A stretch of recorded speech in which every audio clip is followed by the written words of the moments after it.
আর আমি চৈতালি, আর আপনারা শুনছেন আলোর গল্পের আসর। আলোর গল্পের আসরে আজকে আমি পাঠ করব বিখ্যাত সাহিত্যিক তারাশঙ্কর বন্দ্যোপাধ্যায় রচিত কালা পাহাড়। সংসারে অবুঝকে বুঝাইতে যাওয়ার তুল্য বিরক্তিকর আর কিছু নাই। বয়স্ক অবুঝ শিশুর চেয়ে অনেক বেশি বিরক্তিকর। শিশু চাঁদ চাহিলে তাহাকে চাঁদের পরিবর্তে মিষ্টান্ন দিলে সে শান্ত হয়। শান্ত না হইলে প্রহার করিলে সে কাঁদিতে কাঁদিতে ঘুমাইয়া পড়িয়া শান্ত হয়। কিন্তু বয়স্ক অবুঝ কিছুতেই বুঝিতে চায় না এবং ভবির মতো ভুলিতেও চায় না। যশোদানন্দন বহু যুক্তি তর্ক দিয়া বাপকে বুঝাইতে পারিল না। অবশেষে যাহাকে বলে তিক্ত বিরক্ত তাই হইয়া সে বলিল, তবে তুমি যা ইচ্ছা তাই করোগে, যাও দুটো হাতি কিনে আনোগে। কল্পিত হাতি দুইটা বোধ করি সুর ঝাড়িয়া রংলালের গায়ে জল ছিটাইয়া দিল। রংলাল রাগিয়া আগুন হইয়া উঠিল। সে হুঁকা টানিতেছিল। কথাটা শুনিয়া কয়েক মুহূর্ত ছেলের মুখের দিকে চাহিয়া রইল।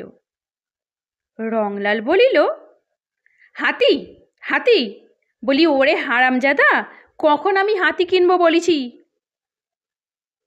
যশোদা এ কথারও কোনো জবাব দিল না। সেও রাগে ফুলিতেছিল, গুম হইয়া বসিয়া রহিল। রংলাল এতক্ষণে বোধ হয় হাতি কেনা কথাটার একটা জবাব খুঁজিয়া পাইয়াছিল।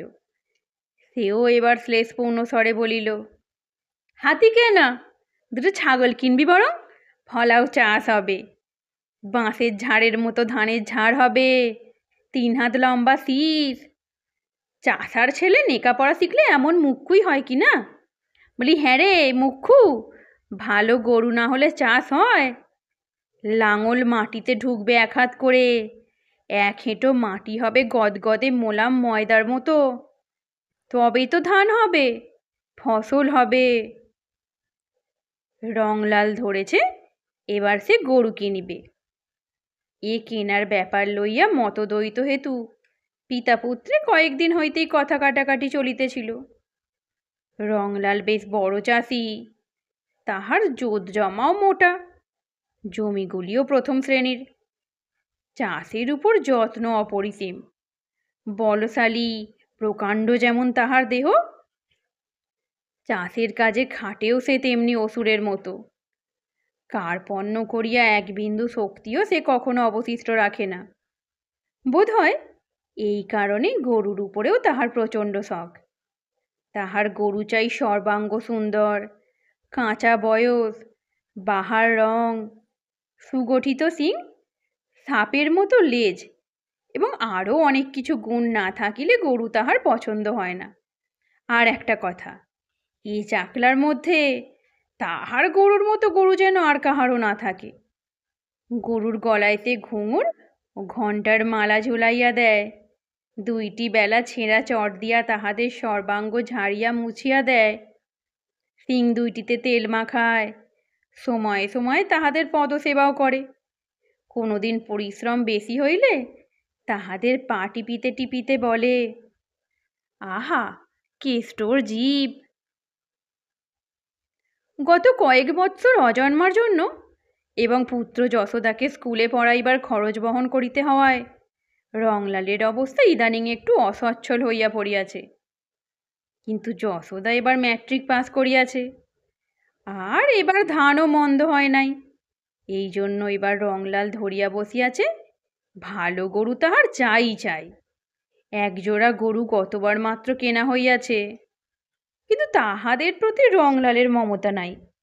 গরু 2টি ছোটও নয় এবং মন্দ কোনো মতে বলা চলে না, কিন্তু এ অঞ্চলে তাহাদের চেয়ে ভালো গরু অনেকের আছে। যশোদা বলিতেছে, এ বৎসরটা ওতেই চলুক, আমি চাকরি বাকরি একটা কিছু করি, আর এবছরও যদি ধান ভালো হয় তবে কিনো, এখন আসছে বছর।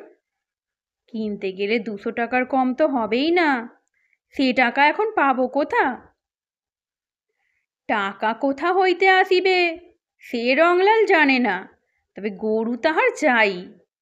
অবশেষে রংলালের জিদি বজায় থাকিল।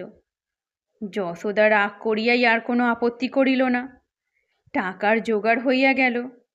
যে গরু জোড়াটা তার ছিল সে জোড়াটা বেচিয়া হইল 100 টাকা। বাকি 100 টাকার সংস্থান করিয়া দিল যশোদার মা। সে রংলালকে গোপনে বলিল, ওর সঙ্গে ঝগড়া করে কি হবে, তুমি গরু কিনে আনো না, কিনে আনলে তো কিছু বলতে পারবে না। রংলাল খুশি হইয়া বলিল, বেশ তাই করি, তারপর আপনার মাথা ঠুকুক কেনে। যশোদার মা বলিল, এ গরু দুটো বেচে দাও, আর এই নাও, এইগুলো বন্ধক দিয়ে গরু কিনো তুমি। ভালো গরু নইলে গোয়াল মানায়। সে আপনার গহনা কখানি রংলালের হাতে তুলিয়া দিল। রংলাল আনন্দে উচ্ছ্বসিত হইয়া উঠিল।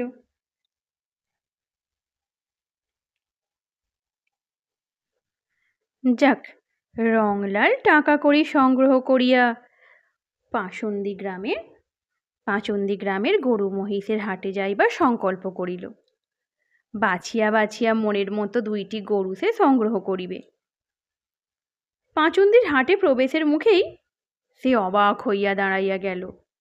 হ এ যে, ওরে বাস রে, এ যে হাজারে হাজারে রে বাবা।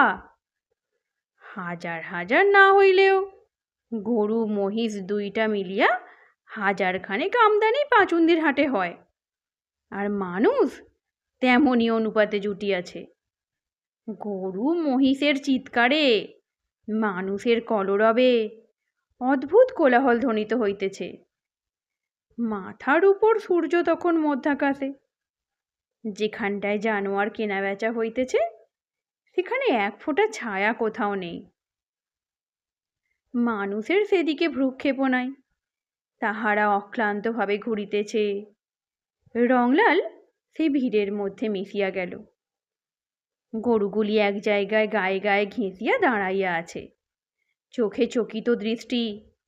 পাইকারগুলো চিৎকার করিতেছে ফেরিওয়ালার মতো, এই যায়, এই গেল, আরবি ঘোড়া। রংলাল তীক্ষ্ণ দৃষ্টিতে আপনার মনের মতো সামগ্রী সন্ধান করিতেছিল। ওদিকটায় গোলমাল উঠিতেছে প্রচণ্ডতর, কান পাতা যায় না, মনে হয় যেন দাঙ্গা বাঁধিয়াছে। রংলাল ওই দিকটার পানেই চলিল। এদিকটা মহিষের বাজার। কালো কালো দুর্দান্ত জানোয়ারগুলিকে অবিরাম ছুটাইয়া লইয়া বেড়াইতেছে। পাইকারদের দল চিৎকার করিয়া বড় বড় বাঁশের লাঠি দিয়া অবিশ্রান্ত পিটিতেছে, আর জানোয়ারগুলো ছুটিয়া বেড়াইতেছে জ্ঞাত শূন্যের মতো। কতগুলো একটা পুকুরের জলে পড়িয়া আছে। নেহাত কচি বাচ্চা হইতে বুড়ো মহিষ পর্যন্ত বিক্রয়ের জন্য আসিয়াছে। কতকগুলোর পায়ের চামড়া উঠিয়া গিয়া রাঙা ঘা থক থক করিতেছে। আরও একটু দূরে আম গাছ ঘেরা একটা পুকুর পানেও লোকের ভিড়। রংলাল সেখানেও কি আছে দেখিবার জন্য চলিল। এক পাইকার মহিষ তাড়াইয়া আনিতেছিল। সহসা তাহার আস্ফালিত লাঠি গাছটা হাত হইতে খসিয়া রংলালের কাছেই আসিয়া পড়িল। রংলালের একটু রাগ হইল, সে লাঠি গাছটা তুলিয়া লইল। পাইকারদের অবসর নাই। সে অত্যন্ত ব্যস্ততা প্রকাশ করিয়া বলিল, দাও দাও, লাঠি গাছটা দাও হে। যদি আমার গায়ে লাগতো তা তোমার লাগতো, না হয় টুকচে রক্ত পড়তো, আর কি হতো? রংলাল অবাক হয়ে গেল। রক্ত পড়তো? আর কি হতো? দাও দাও ভাই, দিয়ে দাও, হাত ফসকে হয়ে গেইছে, দাও। রংলালকে ভালো করিয়া দেখিয়া এবার পাইকারটি বিনয় প্রকাশ করিল। লাঠি গাছটা দিতে গিয়া রংলাল শিহরিয়া উঠিল। এ কি, লাঠির প্রান্তে যে সূচের অগ্রভাগ বাহির হইয়া রহিয়াছে। পাইকারটি হাসিয়া উঠিল। হুয়ার দেখে কাজ নেই, দিয়ে দাও ভাই। রংলাল বেশ করিয়া দেখিল, সূচের অগ্রভাগই বটে। একটা নয়, দুই তিনটা। হঠাৎ একটা শোনা কথা তাহার মনে পড়িয়া গেল। পাইকারের লাঠির ডগায় সূচ বসাইয়া রাখে, ওই সূচের খোঁচা খাইয়া মহিষগুলো এমন জ্ঞান শূন্যের মতো ছুটিয়া বেড়ায়। উফ! সে একটা দীর্ঘ নিঃশ্বাস ফেলিল। পাইকারটা বলিল, কি কিনবে কর্তা?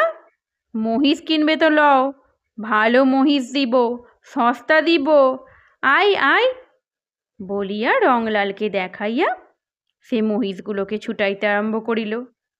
বাপরে বাপরে, বলিহারি বাপরে আমার! মধ্যে মধ্যে আবার আদরও সে করিতেছে। রংলাল আসিয়া উঠিল বাগানে।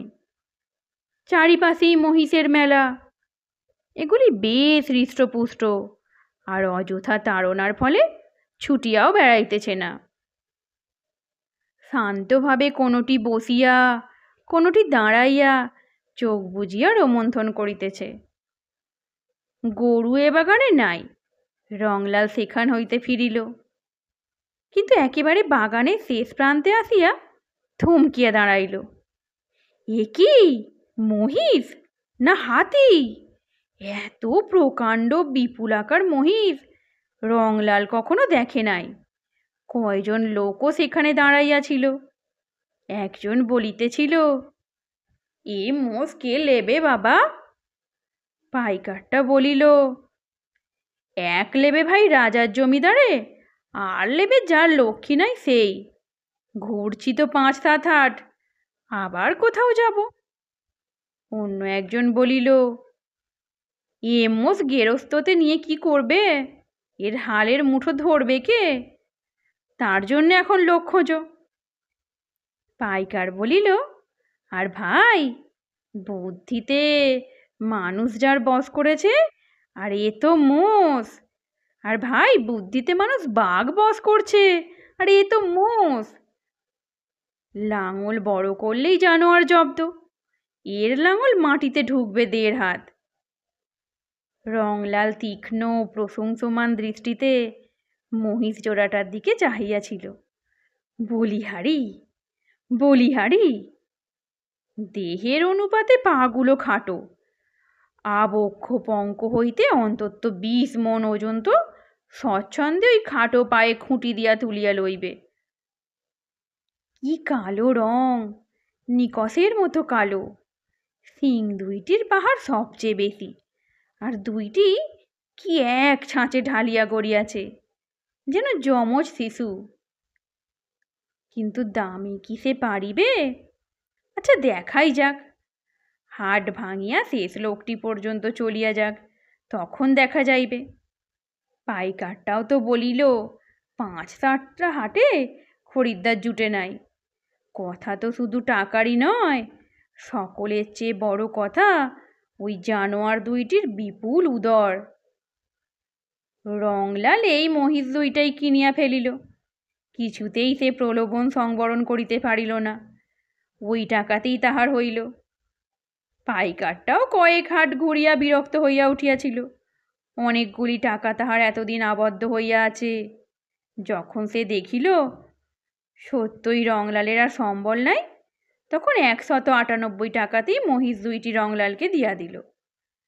রংলালের মুখখানা উজ্জ্বল হইয়া উঠিল। সে কল্পনা নেত্রে দেশের লোকের সপ্রশংস বিস্ফারিত দৃষ্টি যেন প্রত্যক্ষ নিরীক্ষণ করিল। কিন্তু যত সে বাড়ির নিকটবর্তী হইল, ততই তাহার উৎসাহ ক্ষীণ হইয়া অবসাদ প্রবল হইয়া উঠিল। লেখাপড়া জানা ছেলেকে তাহার বড় ভয়। তাহার কথাবার্তার জবাব দিতে রংলালকে হাঁপাইয়া উঠিতে হয়। তাছাড়া এত বড় দুইটা জানোয়ারের উদর পূর্ণ করা তো আর সহজ নয়। একটাতে দৈনিক ১ পণের বেশি খড় নস্যের মতো উদরসাৎ করিয়া ফেলিবে। গিন্নি, যশোদার মা কি বলিবে? মহিষের নাম শুনিলে জ্বলিয়া যায়। রংলাল মনে মনে চিন্তা করিয়া ক্লান্ত হইয়া অবশেষে একসময় বিদ্রোহ করিয়া উঠে। কেন? কিসের ভয়? কাহাকেই বা ভয়? ঘরই বা কাহার? সম্পত্তির মালিকই বা কে? কাহার কথার অপেক্ষা করে সে? চাষ কেমন হইবে সে কথা কে জানে? রংলালের মনে হইল মাটির নিচে ঘুমন্ত লক্ষ্মীর যেন ঘুম ভাঙিতেছে। মাটির নিরন্ধ্র আস্তরণ লাঙলের টানে চৌচির করিয়া দিলেই মা ঝাঁপিখানা কাঁখে করিয়া পৃথিবী আলো করিয়া আসন পাতিয়া বসিবেন। এক হাঁটু দলদলে কাদা, কেমন সোঁদা সোঁদা গন্ধ। ধানের চারা 3 দিনে 3 মূর্তি ধরিয়া বাড়িয়া উঠিবে। কিন্তু এ ভাবটুকুও তাহার স্থায়ী হয় না। সে আবার ছেলে ও স্ত্রীর মুখ মনে করিয়া স্তিমিত হইয়া পড়ে। মনে মনে সে তাহাদের তুষ্টি সাধনের জন্য তোষামোদ বাক্য রচনা আরম্ভ করিল। বাড়িতে আসিয়াই সে যশোদাকে হাসিতে হাসিতে বলিল, হাতি একজোড়া কিনলাম, তোর কথাই থাকলো। যশোদা মনে করিল বাবা বোধ হয় প্রকাণ্ড উঁচু একজোড়া বলদ কিনিয়াছে। সে বলিল, বেশি বড় গরু ভালো নয় বাপু, বেশ শক্ত গিট গিট গড়ন হবে, উঁচুতে খুব বড় না হয়, সেই তো ভালো। এক মুখ হাসিয়া রংলাল বলিল, গরুই কিনি না, আমি মোষ কিনিলাম। যশোদা সবিস্ময়ে বলিল, মোষ? হ্যাঁ। যশোদার মাও বলিল, মোষ কিনিলে তুমি? হ্যাঁ। আরে এমন করে হেসো না বাপু তুমি, আমার গা জ্বলে যাচ্ছে। যশোদার মা ঝংকার দিয়া উঠিল, আহা, আগে একবার চোখেই দেখো, যা হয় বলো বলো, লাও লাও, ঘটি লাও, হলুদ লাও, চলো দুগ্গা বলে ঢুকাও তো। দেখিয়া শুনিয়া যশোদার মুখ আরো ভারী হইয়া উঠিল। সে বলিল, নাও এইবার চালের খড় কগাছা টেনে নিয়ে নিও শেষে। ও কি সোজা পেট, এক একটির কুম্ভকর্ণের মতো খোরাক চাই, যুগিও কোথা হতে জোগাবে। যশোদার মা অবাক হইয়া মহিষ দুইটাকে দেখিতেছিল। হোক ভয়ঙ্কর, তবুও একটা রূপ আছে, যাহার আকর্ষণে মানুষকে চাহিয়া দেখিতে হয়। মহিষ দুইটা ঈষৎ মাথা নামাইয়া তির্যক ভঙ্গিতে সকলকে চাহিয়া দেখিতেছিল। চোখের কালো অংশের নিচে রক্তাভ সাদা নেত্র খানিকটা বাহির হইয়া পড়িয়াছে। ভীষণ রূপের উপযুক্ত দৃষ্টি। রংলাল বলিল, দাও পায়ে জল দাও। বাবারে, ওদের কাছে আমি যেতে পারবো না। না না না, এসো তুমি, কাছে এসো, কোনো ভয় নাই, চলে এসো তুমি, ভারী ঠান্ডা। যশোদার মা অত্যন্ত ভয়ে ভয়ে আগাইয়া আসে। মহিষ দুইটি ফোঁস করিয়া নিঃশ্বাস ফেলিয়া কিছু বোধ করি বলিতে চাহে। রংলাল বলিল, আই খবরদার, মা হয় তোদের, ফ্যান দেবে, ভাত দেবে, ফুসি দেবে, বাড়ির গিন্নি, চিনে রাখ। তবুও যশোদার মা সরিয়া আসিয়া বলিল, না বাপু, এই তেল সিঁদুর হলুদ তুমি দিয়ে দাও, ও আমি পারবো না, যে কালা পাহাড়ের মতো চেহারা। রংলাল বলিয়া উঠিল, বেশ বলেছ, একটার নাম থাকুক কালা পাহাড়। এইটাই বেশি মোটা, এটাই হলো কালা পাহাড়। আর এইটার কি নাম বলো দেখি। একটু চিন্তা করিয়াই সে আবার বলিল, আরে এইটার নাম কুম্ভকর্ণ, যশোদা বলেছে, বেশ বলেছে। যশোদার মাও খুশি হইয়া উঠিল, কিন্তু যশোদা খুশি হইল না। রংলাল বিরক্ত হইয়া বলিল, গোমরা মুখ আমি দেখতে লারি, সে গুরুই হোক আর গোসাই হোক। রংলাল কালা পাহাড়ের পিঠে চড়িয়া কুম্ভকর্ণকে তাড়া দিতে দিতে তাহাদের নদীর ধারে চড়াইতে লইয়া যায় সকালেই, ফেরে বেলা 3টায়। শুধু যে এটা ঘর বাঁচাইবার জন্য করে তাহা নয়, এটা তাহাকে খ্যাপার মতো পাইয়া বসিয়াছে। বাড়ির সমস্ত লোক ইহার জন্য বিরক্ত, এমনকি যশোদার মা পর্যন্ত বিরক্ত হইয়া উঠিয়াছে। রংলাল হাসিয়া বলে, এবার খড় কত টাকার বেচি তা দেখো, খড় বেচেই একখানা গয়না তোমার হবে। যশোদার মা বলে, গয়নার জন্য আমার ঘুম হয় না, তোমাকে দিনরাত ছ্যাঁকা দিই, বলো তো তুমি। যশোদা বলে, যাবে কোন দিন সাপের কামড়ে কিংবা বাঘের পেটে। সত্য কথা, নদীর ধারে সাপের উপদ্রব খুব, বাঘও মাঝে মাঝে দুই একটা ছিটকাইয়া আসিয়া পড়ে। রংলাল সেসব গ্রাহ্যই করে না। সে নদীর ধারে গিয়া একটা গাছতলায় গামছা বিছাইয়া শুইয়া পড়ে। মহিষ দুইটি ঘাস খাইয়া বেড়ায়। উহারা দূরে গিয়া পড়িলে সে মুখে এক বিচিত্র শব্দ করে, আ আ, অবিকল মহিষের ডাক। দূর হইতে সে শব্দ শুনিয়া কালা পাহাড় ও কুম্ভকর্ণ ঘাস খাওয়া ছাড়িয়া মুখ উঁচু করিয়া শোনে। তারপর উহারা ওই আ আ শব্দে সাড়া দিতে দিতে দ্রুত বেগে হেলিয়া দুলিয়া চলিয়া আসে। কখনো কখনো বা ছুটিতে আরম্ভ করে।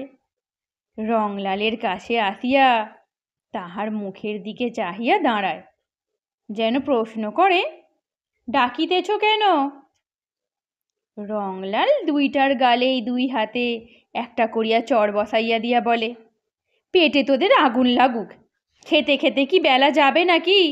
এই কাছে পিঠে চড়ে খা।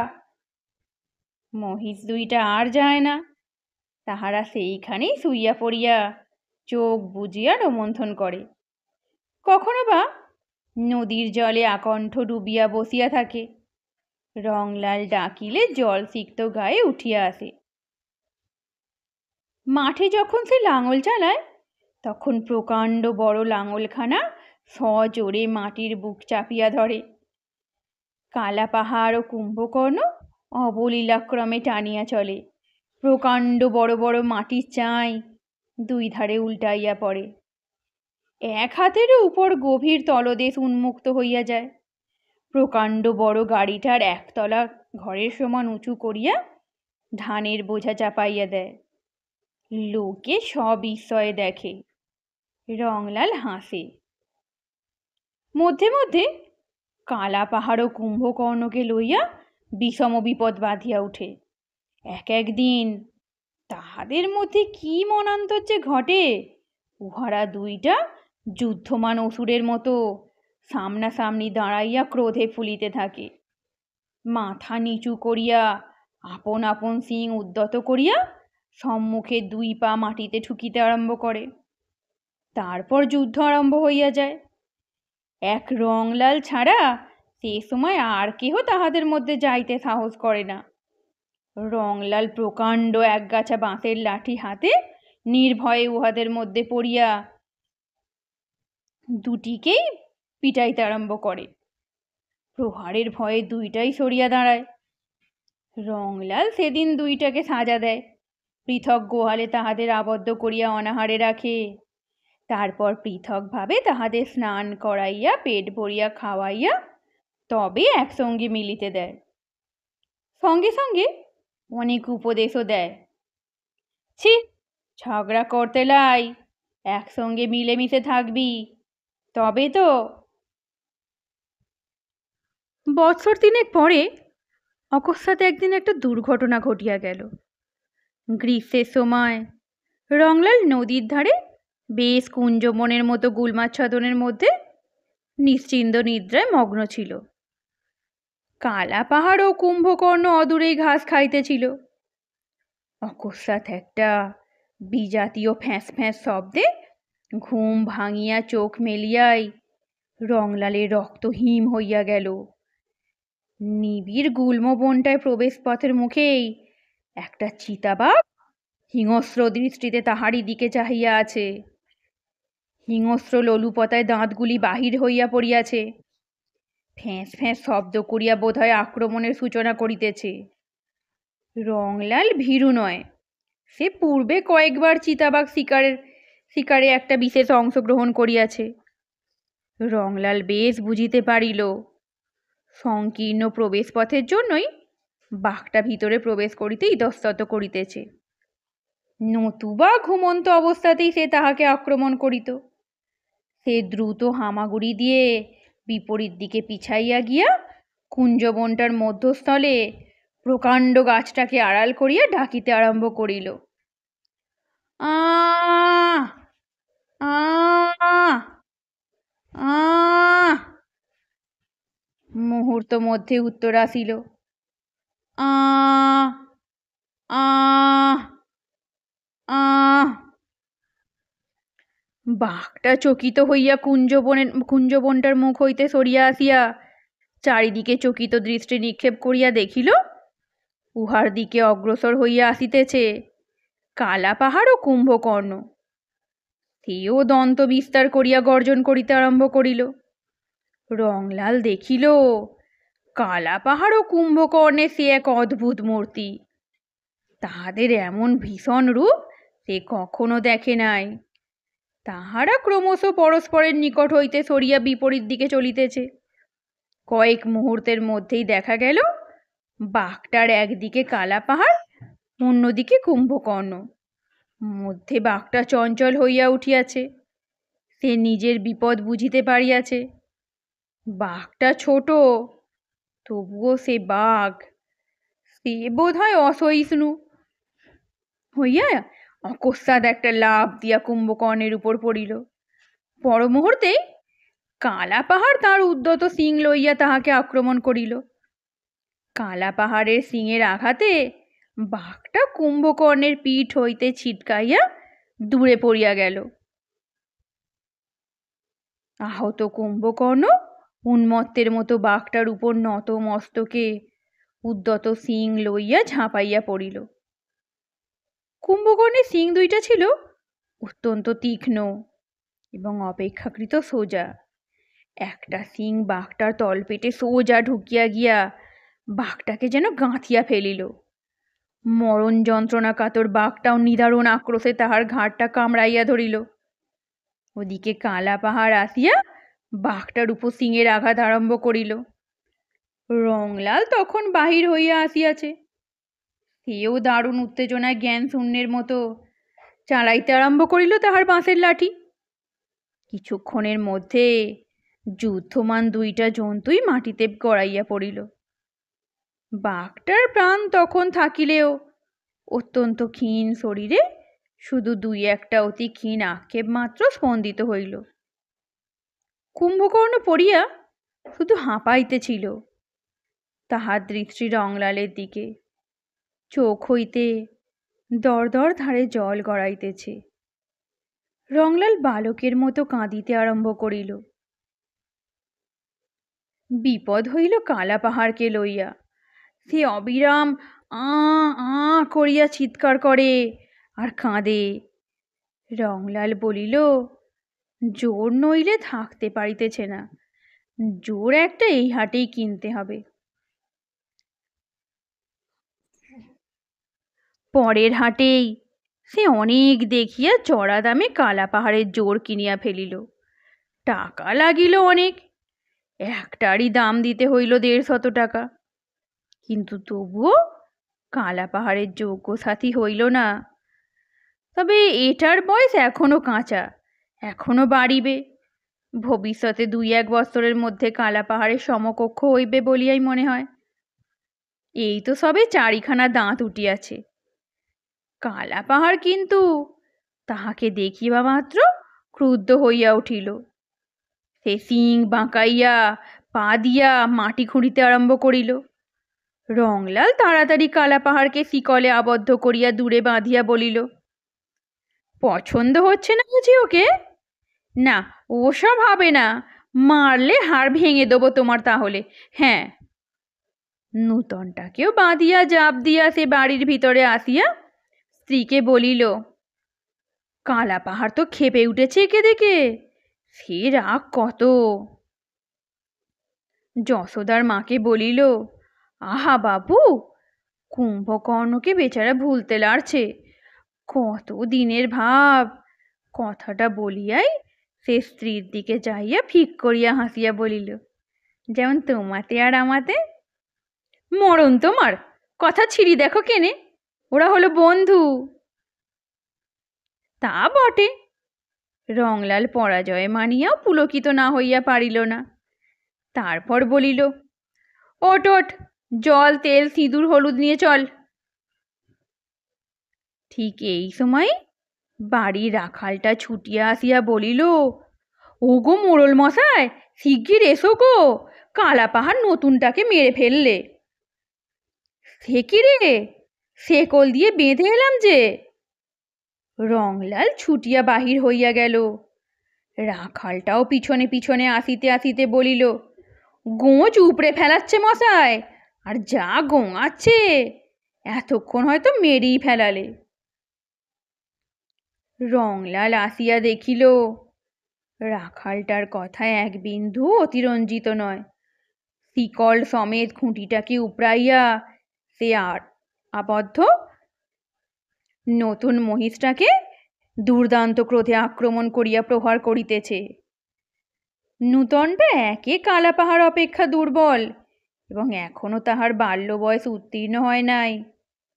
তাহার উপর আবদ্ধ অবস্থায় একান্ত অসহায়ের মতো পড়িয়া গিয়া সে শুধু কাতর আর্তনাদ করিতেছে। রংলাল মারিতে আরম্ভ করিল, কিন্তু তবু কালাপাহাড়ের গ্রাহ্য নাই। সে নির্মমভাবে নবাগতকে আঘাত করিতেছিল। বহু কষ্টে যখন কালাপাহাড়কে কোনরূপে আয়ত্তধীন করা গেল, তখন নূতন মহিষটার শেষ অবস্থা। রংলাল মাথায় হাত দিয়া বসিয়া পড়িল। যশোদা বলিল, ওকে আর ঘরে রাখা হবে না, বেচে দাও ওকে। ওর জোড়া আনলে ও আবার মারামারি করবে, ওমস গরম হয়ে গিয়েছে। রংলাল কথার উত্তর দিতে পারিল না। সে নীরবে ভাবিতেছিল। যশোদার কথার জবাব নাই। সে সত্যই বলিয়াছে, কালাপাহাড়ের মেজাজ খারাপ হইয়া গিয়াছে। মহিষের মেজাজ একবার খারাপ হইলে আর সে শান্ত হয় না, বরং উত্তরোত্তর সে অশান্তই হইয়া ওঠে। কিন্তু তবু চোখ দিয়া তাহার জল আসে। দিন কয়েক পর রাখালটা আসিয়া বলিল, আমি কাজ করতে লারব মশাই, কালাপাহাড় যেরকম ফোঁসাইছে, কোন দিন হয়তো মেরেই ফেলাবে আমাকে। রংলাল বলিল, যা, ফোঁস ফোঁস করা মোষের স্বভাব, কই চল দেখি দেখি। রংলাল কালাপাহাড়ের কাছে আসিয়া দাঁড়াইল। রক্তচক্ষু হইয়া রংলালের দিকে দৃষ্টিপাত করিয়া কালাপাহাড় তাহার মুখটা রংলালের কোলে তুলিয়া দিল। রংলাল পরম স্নেহে তাহার মাথা চুলকাইতে আরম্ভ করিল। কিন্তু রংলাল তো অহরহ কালাপাহাড়ের কাছে থাকিতে পারে না যে তাহাকে শান্ত করিয়া রাখিবে। অন্য কেহ গোয়ালে গেলেই কালাপাহাড় অশান্ত স্বভাবের পরিচয় দেয়। মধ্যে মধ্যে মুখ তুলিয়া চিৎকার আরম্ভ করে, আহ আহ আহ। সে ঊর্ধ্বমুখ হইয়া কুম্ভকর্ণকে খোঁজে। দড়ি ছিঁড়িয়া সে ডাকিতে ডাকিতে ওই নদীর ধারের দিকে চলিয়া যায়। রংলাল ভিন্ন অন্য কেহ তাহাকে ফিরাইতে গেলেই সে রুখিয়া দাঁড়ায়। সেদিন আবার একটা গরুর বাছুরকে সে মারিয়া ফেলিল। এই বাছুরটির সহিত উহাদের বেশ একটি মিশ্র সম্বন্ধ ছিল। কুম্ভকর্ণ আর কালাপাহাড় যখন পূর্ণ উদরে রোমন্থন করিত, তখন সে আসিয়া তাহাদের পেটের তলায় মাতৃস্তনের সন্ধান করিত। কিন্তু সেদিন কালাপাহাড়ের মেজাজ ভালো ছিল না। বাছুরটা ডাবায় জাপ খাইবার জন্য আসিয়া তাহার মুখের সম্মুখ দিয়া মুখ বাড়াইয়া দিল। কালাপাহাড় প্রচণ্ড ক্রোধে শিং দিয়ে আঘাত করিয়া সরাইয়া দিল। যশোদা রংলালের অপেক্ষা করিল না। সে পাইকার ডাকিয়া কালাপাহাড়কে বিক্রয় করিয়া দিল। নিতান্ত অল্প দামে বেচিতে হইল। পাইকারটা বলিল, 60 টাকাই হয়তো আমার লোকসান হবে। এ গরম মোষ কি কেউ নেবে মশাই? যশোদা অনেক কথা কাটাকাটি করিয়া আর 5টি টাকা মাত্র বাড়াইতে সক্ষম হইল। পাইকারটা কালা পাহাড়কে লইয়া চলিয়া গেল। রংলাল নীরবে মাটির দিকে চাহিয়া রইল। আহ আহ আহ রংলাল তখনও চুপ করিয়া বসিয়াছিল। শব্দ শুনিয়া সে চমকিয়া উঠিল। সত্যই তো কালা পাহাড়। কালা পাহাড় ফিরিয়া আসিয়াছে। রংলাল ছুটিয়া গিয়া তাহার কাছে দাঁড়াইল। কালা পাহাড় তাহার কোলে মাথাটা তুলিয়া দিল। পাইকারটা আসিয়া বলিল, আমার টাকা ফিরে দেন মশাই, এ মোষ আমি নেব না। বাপরে বাপরে, আমায় জানে মেরে ফেলতো মশাই। জানা গেল খানিকটা পথ কালা পাহাড় বেশ গিয়াছিল, কিন্তু তাহার পরেই সে এমন খুঁট লইয়া দাঁড়াইল যে কাহার সাধ্য উহাকে এক পা নড়ায়। পাইকারটা বলিল, লাঠি যদি তুলিলাম মশাই, ওরে বাপরে, সে কি ওর চাউনি রে। তারপর এমন তারা আমাকে দিলে আমি আসকোষ ছুটে পালাই, তবে রক্ষে। তখন ও আপনার ফিরল, একেবারে ঊর্ধ্বশ্বাসে ছুটে চলে এলো, আমার টাকা ফিরে দেন মশাই। সে আপনার টাকা ফিরাইয়া লইয়া গেল। যশোদা বলিল, এক কাজ করো তবে, হাটে যাও বরং। রংলাল বলিল, আমি পারবো না। আর কে নিয়ে যেতে পারবে তুমি না গেলে? অগত্যা রংলালই লইয়া গেল। পথে সে অনেক কাঁদিল। এ হাট হইতেই কালা পাহাড়কে সে কিনিয়াছিল, কিন্তু ফিরিল সে হাসিতে হাসিতে। কালা পাহাড়কে কেহ নাই নেয়। ওই পাইকারটা সেখানে এমন দুর্নাম রটাইয়াছে যে কেহ তাহার কাছ দিয়াও আসে নাই। যশোদা বলিল, তবে শহরের হাটে যাও, এদিককার পাইকার ও হাটে বড় যায় না। রংলালকে যাইতে হয়। যশোদা লেখাপড়া জানা রোজগেরে ছেলে, সে এখন বড় হইয়াছে, তাহাকে লঙ্ঘন রংলাল করিতে পারে না। তার কালা পাহাড়কে রাখিবার কথা সে যে জোর করিয়া বলিতেও পারে না। অনেক ক্ষতি যে হইয়া গেল। মহিষটার দাম 150 টাকা, তারপর গো হত্যার জন্য প্রায়শ্চিত্তের খরচ 7-8 টাকা। এই 1 মাস চাষ বন্ধ হইয়া আছে, সে ক্ষতির মূল্য হিসাব নিকাশের বাইরে। হাটে একজন পাইকার কালা পাহাড়কে দেখিয়া অত্যন্ত আগ্রহ প্রকাশ করিয়া কিনিল। এক বড় জমিদারের এমনই মহিষ বরাত আছে। দামও সে ভালোই দিল, 105 টাকা। রংলাল বলিল, এই দেখো ভাই, মোষটা আমার ভারী গা ঘেঁষা, এখন এইখানে যেমন বাঁধা আছে থাক, আমি চলে যাই, তারপর তোমরা নিয়ে যেও। নইলে হয়তো চেঁচাবে, দুষ্টুমি করবে। তাহার চোখ দিয়া জল পড়িতেছিল। পাইকারটা হাসিয়া বলিল, তা বেশ থাকুক এখানেই, তুমি যাও। রংলাল তাড়াতাড়ি পা চালাইয়া একেবারে শহরের স্টেশনে ট্রেনে চাপিয়া বসিল। হাঁটিয়া ফিরিবার মতো শক্তি তাহার ছিল না। কিছুক্ষণ পরই পাইকার কালা পাহাড়ের দড়ি ধরিয়া টান দিল। কালা পাহাড় তাহার দিকে চাহিয়া চকিত হইয়া চারিদিকে চাহিতে চাহিতে আহ আহ আহ সে রংলালকে খুঁজিতেছিল, কিন্তু কই, সে কই? পাইকারটা লাঠি দিয়া মৃদু আঘাত করিয়া তাড়া দিল। চল চল। কালা পাহাড় আবার ডাকিল, আ আ আ। সে খুঁটি পাতিয়া দাঁড়াইল, যাইবে না। পাইকার আবার তাহাকে আঘাত করিল। কালা পাহাড় পাগলের মতো চারিদিকে রংলালকে খুঁজিতেছিল। কই, সে কই? নাই, সে তো নাই। কালা পাহাড় দুর্দান্ত টানে পাইকারের হাত হইতে আপন গলার দড়ি ছিনাইয়া লইয়া ছুটিল। এই পথ দিয়া তাহারা আসিয়াছে। ঊর্ধ্বমুখে সে ছুটিতেছিল আর প্রাণপণে ডাকিতেছিল, আহ আহ আহ। পাইকারটা কয়েকজনকে জুটাইয়া লইয়া কালাপাহাড়ের পথ রোধ করিল। কিন্তু দুর্দান্ত কালাপাহাড়ের পিঠের উপর লাঠি বর্ষণ অগ্রাহ্য করিয়া সম্মুখের লোকটাকেই শিং দিয়া শূন্যে নিক্ষেপ করিয়া আপন পথ মুক্ত করিয়া উন্মত্তের মতো ছুটিল।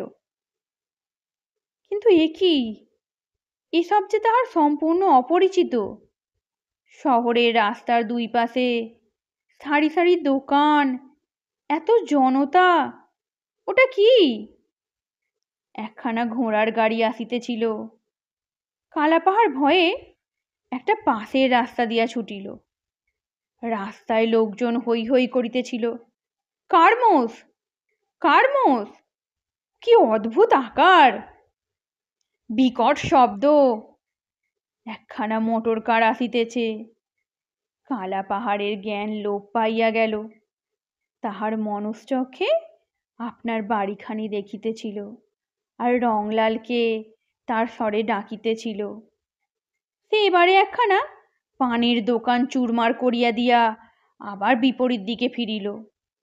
লোকজন প্রাণ ভয়ে ছুটিয়া পলাইতেছিল। কালাপাহাড়ও প্রাণ ভয়ে ছুটিতেছিল। দেখিতে দেখিতে দুইটা লোক জখম হইয়া গেল। কালাপাহাড় ছুটিতেছে আর রংলালকে ডাকিতেছে, আহ আহ আহ। কিন্তু ঘুরিয়া ফিরিয়া সে কোথায় যাইতেছে? কোথায়, কত দূরে তার বাড়ি? আবার সেই বিকট শব্দ, সেই অপরিচিত জানোয়ার। এবার সে ক্রুদ্ধ বিক্রমে তাহার সহিত লড়িবার জন্য দাঁড়াইল। মোটরখানাও তাহার সন্ধানে আসিয়াছে। পুলিশ সাহেবের মোটর। পাগলা মহিষের সংবাদ পৌঁছাইয়া গিয়াছে। মোটরখানাও দাঁড়াইল। কালাপাহাড় প্রচণ্ড বিক্রমে অগ্রসর হইল। কিন্তু তাহার পূর্বেই ধ্বনিত হইল একটা কঠিন উচ্চ শব্দ। কালাপাহাড় কিছু বুঝিল না, কিন্তু অত্যন্ত কঠিন নিদারুণ যন্ত্রণা, মুহূর্তের জন্য। তারপর সে টলিতে টলিতে মাটিতে লুটাইয়া পড়িল। সাহেব রিভলভার খাপে পুরিয়া সঙ্গের কনস্টেবলকে নামাইয়া দিলেন। বলিলেন, ডোম লোগোকে বোলাও। আজকের গল্প এখানেই সমাপ্ত। গল্প পাঠ কেমন লাগলো কমেন্টসে অবশ্যই জানান। ধন্যবাদ।